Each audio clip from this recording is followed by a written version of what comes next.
Hey guys! This video is gonna be a bit different. Shit gets very serious, but life is serious, isn't it, people? Yes!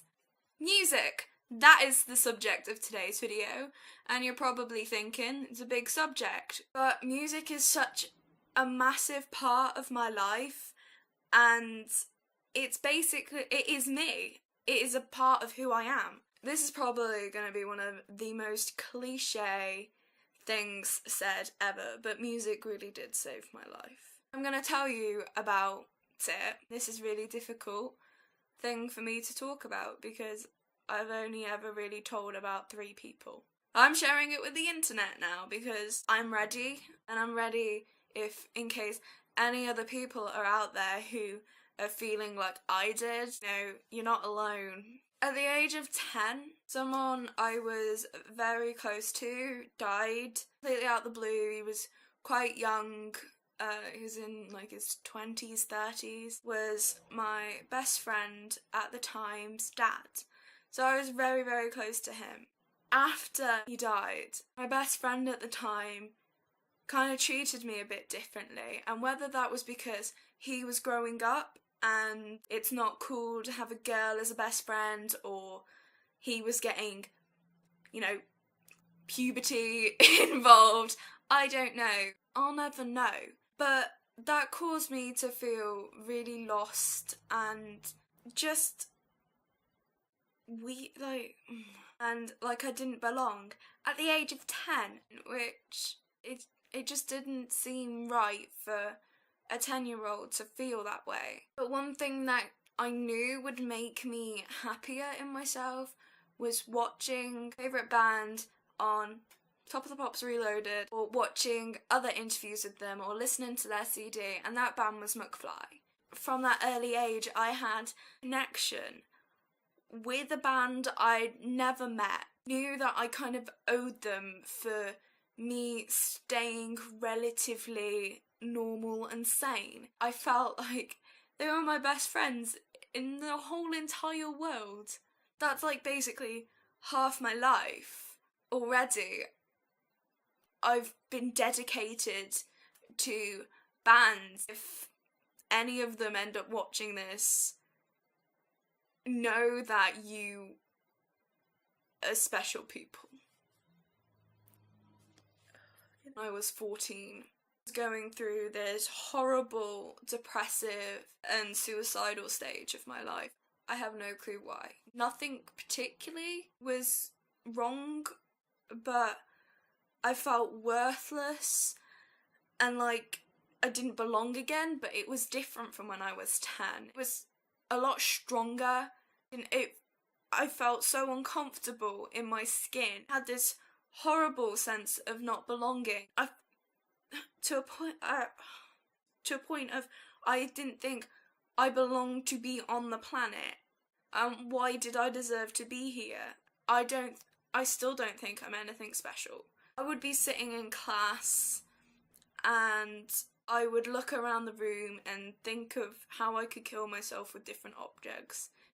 And I was thinking of ways to kill myself which would cause the least amount of cleanup for my parents. During this time, a person forced me to listen to All Time Low. I was aware of them, I knew like Weightless. They basically gave me the CDs and went, love them. I find it really difficult to love a band without knowing who they are as people. So I was watching interviews online and reading quotes and whatnot. I found a quote from Alex Gaskarth which went along the lines of, "No fan of mine will kill themselves. Don't do it for me." It took that to snap me out of this horrible stage of my life, and when that happened, I knew that All Time Low would have this special place in my heart, and for that I will be forever grateful for Alex and to that person who made me listen to them. You may not like me anymore, but I wouldn't be here if it wasn't for you, so the world. I still suffer from these thoughts, and I think I always will. I think it's just something that I was born with, and I'm gonna have to deal with it. I've got tattoos now, and they're a constant reminder of don't go back to that stage because it's not healthy having that mental state. And it also reminds me that if I do kill myself, I'm not the only one. It doesn't just affect me. It affects a whole multitude of people. People who I may not have even met. I've got a tattoo on my leg, a picture, hopefully now.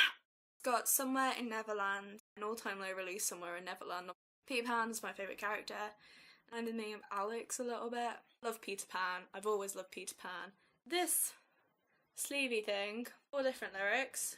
We've got Sleeping with Sirens, sometimes you got to fall before you fly. How I interpret them, sometimes you've got to fall before you fly. Something will go wrong in your life, and so sometimes you have to fall before something amazing will happen, and that's you flying. It's written on my heart for everyone to see. I'm quite a private person. I have a lot of layers that you have to get through to really know me. I'm trying to stop putting these protective layers on because it's making my life hell. Reminder of, sometimes you have to write who you are on your sleeve. And so it's like wearing your heart on your sleeve. But you've got to be brave, which is from Action Item. And that's really, you have got to be brave. Take off your colours, who are you wearing them for, by Yumi at 6, which is kind of the barriers thing. That's how I interpreted it, is take off those layers, like who am I actually doing this for? Let It Go and Let Live Again by Of Mice and Men is I hold grudges. That's to remind me not to hold grudges because it doesn't get me anywhere. But I'm smiling at everything by All Time Low is to remind me to smile all the time. Yay! McFly's logo, I got Greg the Grill Mike because McFly were the first band that helped me.